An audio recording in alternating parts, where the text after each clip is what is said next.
Komisi Pemilihan Umum atau KPU menyatakan akan tetap menindaklanjuti keputusan Mahkamah Konstitusi tentang ambang batas partai politik mengusung pasangan calon kepala daerah dan calon wakil kepala daerah, termasuk putusan terkait batas usia pasangan calon kepala daerah dan wakil kepala daerah.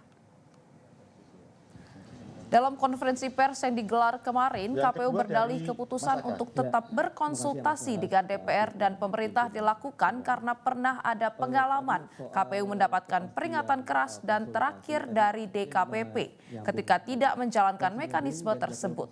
KPU mengaku telah menyiapkan draft untuk menindaklanjuti putusan MK, namun KPU tetap akan berkonsultasi dengan DPR dan pemerintah sesuai dengan mekanisme aturan yang berlaku. Yang ditawarkan oleh KPU ke Komisi 2 ini disahkan. Jadi kalau pertanyaannya apakah KPU menindaklanjuti putusan Mahkamah Konstitusi, kami tegaskan KPU menindaklanjuti putusan Mahkamah Konstitusi dengan jalur satu. Kita mengkonsultasikan dulu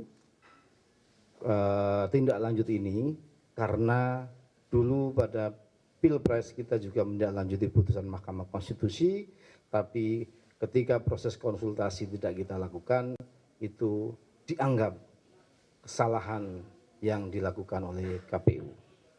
Nah, selanjutnya tentu karena juga masih ada waktu terkait dengan tindak lanjut ini akan digunakan terutama untuk pendaftaran calon kepala daerah yang mulai dibuka tanggal 27 sampai tanggal 29 Agustus 2024, hari Selasa.